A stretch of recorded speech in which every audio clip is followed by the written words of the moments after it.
വബറകാതുഹു. സ്വലാത്തു വസ്സലാമു അലാ അശ്റഫി റസൂലില്ലാഹ് വഅലാ ആലിഹി വസഹബിഹി അജ്മഈൻ. അമ്മാ ബഅദ്. ഏറ്റവും ബഹുമാനാദരവ് നിറഞ്ഞ ഉസ്താദുമാരെ, രക്ഷിതാക്കളെ, പ്രിയപ്പെട്ട നാട്ടുകാരെ, സ്നേഹം നിറഞ്ഞ സുഹൃത്തുക്കളെ, അസ്സലാമു അലൈക്കും. തിരുനബി സല്ലല്ലാഹു അലൈഹി വസല്ലമയുടെ ജന്മദിനം കൊണ്ട് അനുഗ്രഹീതവും മഹത്തരവുമാക്കപ്പെട്ട ഈ സുദിനത്തിൽ നിങ്ങളുടെ മുന്നിൽ രണ്ട് വാക്ക് സംസാരിക്കാൻ എനിക്ക് വിധിയെഴുതിയ സർവശക്തനെ ഞാൻ സ്തുതിക്കട്ടെ. അൽഹംദുലില്ലാഹ്. ഈ പുണ്യമാക്കപ്പെട്ട ദിനത്തിൽ എത്ര തന്നെ പറഞ്ഞാലും മതിവരാത്ത മുത്ത് റസൂൽ സല്ലല്ലാഹു അലൈഹി വസല്ലമയുടെ മധുകൾ നിറഞ്ഞ ചില കാര്യങ്ങൾ ഞാൻ നിങ്ങളോട് പറയാൻ ആഗ്രഹിക്കുന്നു. നാഥൻ തൗഫീഖ് നൽകട്ടെ. ആമീൻ. സൂര്യനും ചന്ദ്രനും അടക്കം കോടാനുകോടി നക്ഷത്രങ്ങളും ഗ്രഹങ്ങളും ഉപഗ്രഹങ്ങളും വെട്ടിത്തിളങ്ങുന്ന അത്ഭുതകരമായ ലോകത്തിന്റെ സൃഷ്ടിപ്പിന് കാരണം അഷ്റഫുൽ ഖൽഖ് ത്വാഹ നബി സല്ലല്ലാഹു അലൈഹി വസല്ലം തങ്ങളാണ്. ആ മുത്ത് റസൂലിനെ സ്നേഹിക്കാതെയും അവന്റെ പാതകൾ പിൻപറ്റാതെയും എങ്ങനെയാണ് നമുക്ക് മുൻപോട്ട് ജീവിക്കാൻ സാധിക്കുക? കാരണം എന്നെയും എന്റെ മുമ്പിലിരിക്കുന്ന നിങ്ങളെയും ഈ ലോകത്തുള്ള സർവ്വ ജീവജാലങ്ങളെയും സൃഷ്ടിപ്പിനെ തന്നെ കാരണം ആ അഷ്റഫുൽ ഖൽഖ് ത്വാഹ നബി സല്ലല്ലാഹു അലൈഹി വസല്ലം തങ്ങളാണ്. അല്ലാഹു നമ്മെ പഠിപ്പിക്കുന്നു, ലൗലാ കലിമ അലഖത്തിൽ അലഖ, നബി അങ്ങില്ലാതിരുന്നെങ്കിൽ നാം ഈ ലോകത്തെ പോലെ സൃഷ്ടിക്കില്ലായിരുന്നു എന്നാണ്.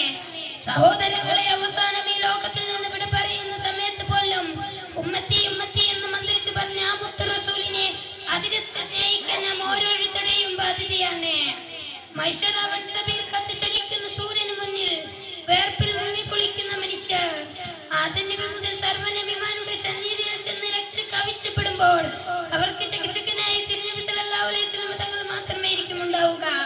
സത്യം നമ്മെ കൂടുതൽ ആവേശഭരിതരാക്കുന്നു. സഹോദരങ്ങളെ, അറേബ്യൻ മണൽപ്പരപ്പിൽ കത്തിച്ചൊലിക്കുന്ന സൂര്യന് മുന്നിൽ ഖുറൈശുകളുടെ ഭീഷണിക്ക് മധ്യേ അല്ലാഹുവിന് സർവ്വതും സമർപ്പിച്ച ആ മുത്ത് റസൂലിനെ സ്നേഹിക്കാൻ ആ മുത്ത് റസൂലും സ്നേഹിക്കാൻ ഈ ലോകത്ത് ആരാണ്? ഈ ലോകത്തെ അർഹനായ മറ്റാരാണ് ഈ ലോകത്തുള്ളത്? നബിയോട് സഹാബികൾക്കുണ്ടായിരുന്ന സ്നേഹത്തിന് അതിരുണ്ടായിരുന്നില്ല. നബി സല്ലല്ലാഹു അലൈഹി വസല്ലം പറഞ്ഞാൽ രണ്ടാമതൊന്നും ആലോചിക്കാതെ പ്രവർത്തിക്കുന്നതായിരുന്നു അവരുടെ ശൈലി. നബിയോടുള്ള സ്നേഹത്തിന് മുന്നിൽ അവരുടെ ശരീരം കഷ്ണം കഷ്ണമായി മുറിക്കപ്പെട്ടാലും അവർക്ക് പ്രശ്നമുണ്ടായിരുന്നില്ല. ബദർ യുദ്ധം നടക്കുന്ന സമയത്ത് അൻസാരി നേതാവ് സഅദ് റളിയല്ലാഹു അൻഹു പറഞ്ഞ വാക്കുകൾ, നബി സല്ലല്ലാഹു അലൈഹി വസല്ലമയോട് പറഞ്ഞ വാക്കുകൾ തങ്കലിബുകളിൽ ഉല്ലേഖനം ചെയ്യപ്പെട്ടിട്ടുണ്ട്.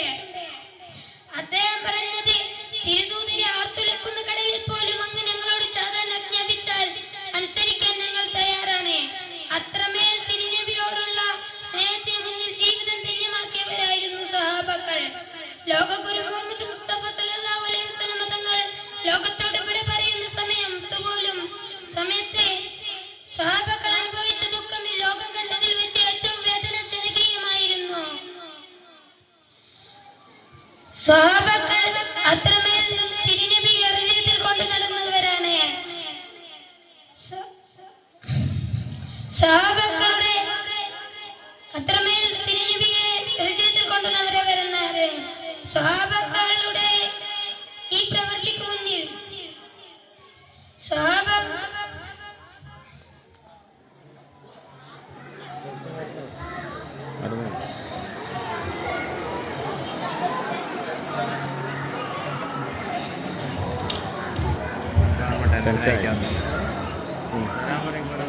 ടെൻഷനായി.